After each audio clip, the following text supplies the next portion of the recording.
Bonjour, salut à toi Francis Ngannou.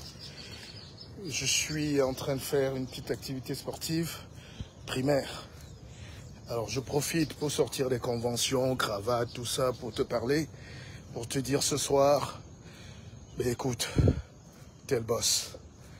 Et en plus, ma victoire aussi, c'est que tu aies démontré que les limites, c'est dans la tête.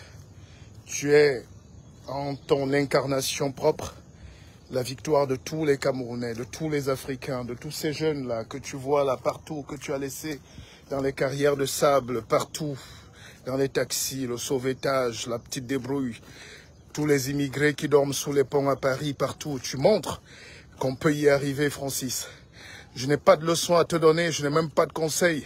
Boxe comme tu peux, vas-y, fais-le, parce qu'on est orphelin au Cameroun dès le bas âge. Très tôt, tu as pris ton destin en main à 9 ans, donc qu'est-ce qui peut t'arriver de pire? Vas-y, tu parles tellement bien, tu es tellement intelligent. Tu as un doctorat en muscles, en force, en intelligence. Tu es un coach, tu es motivateur, tu es fort, tu es un monstre. Et quand je regarde ce Tyson Fury, bon, je juge pas, mais il a trop de graisse abdominale. Hein, je suis... je pense que tu vas pas l'éclater d'aussitôt, mais donne-lui une petite fessée. Donne-moi-le, comme on dit.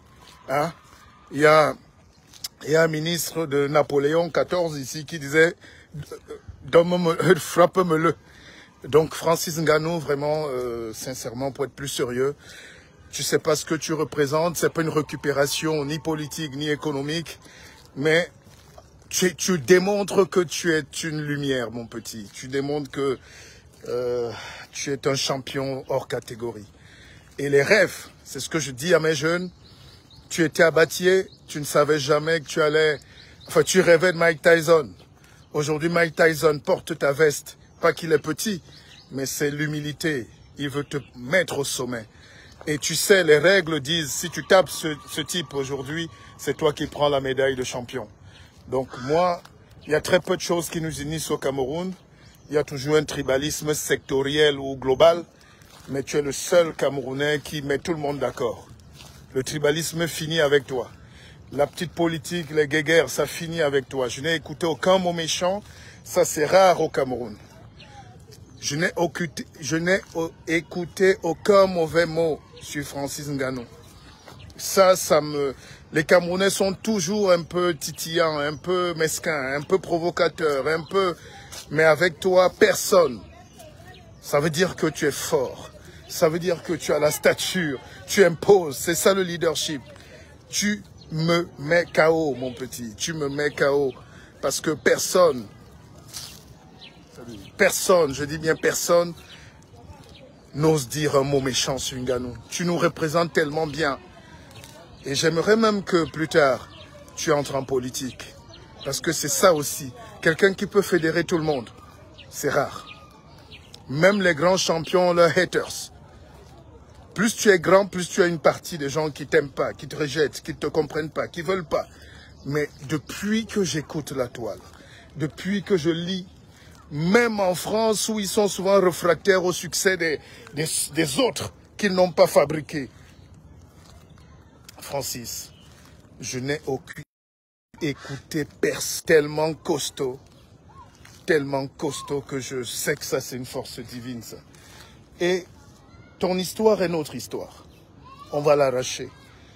Parce que j'ai écouté, tu as dit tout à l'heure dans une interview que tu as encore des fers barbelés sur ton ventre, les traces, et que tu as vu même presque tes intestins sortir. Quand on a traversé ça pour chercher la vie, c'est ça que j'appelle la révolution, mon petit. On ne va pas en Europe jouer la vie au rabais. Si vous prenez ces risques énormes dans la vie, c'est pour arriver aux étoiles. Et c'est ça. Ce soir, tu as une démonstration de honoris causa, doctorat honoris causa. Tu as une démonstration de puissance de vie. Tu as une démonstration spirituelle. Tu as une démonstration sportive. Tu as une démonstration métaphysique. Tu as une démonstration méta-analytique. Tu es championne. Tu es Francis.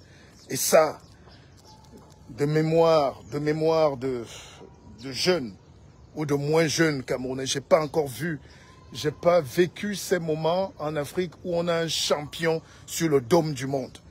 Et puis ça montre que tu peux pas arriver à ce niveau et finir pauvre. Aujourd'hui, on regarde tes vestes à 10 000 €, mais c'est de l'argent des beignets haricots. Cet argent de beignets haricots que tu cherchais il y a 15-20 ans. Et ça, c'est terminé là. Maintenant, tu montres que le business, la récupération économique, la macro-industrie peut s'aligner derrière un petit émigré pour en faire un homme d'affaires. Voilà ce message, Francis. Je sais que tu es dans ta chambre, dans ta loge. La concentration a commencé. J'ai été champion d'autres choses, hein, de marche à pied. Donc, je sais, j'ai entraîné les plus grands champions. Je coach les plus grands patrons. J'aide les plus grands chefs d'entreprise, les chefs d'État parfois. Et je sens que c'est toi qui es finalement le vrai boss. Allez, Francis, laisse-moi transpirer un peu pour toi ce soir. Je suis sur les collines d'Angola, la plus belle ville du monde. Et tu sais qu'on t'aime beaucoup. Merci de nous faire rêver.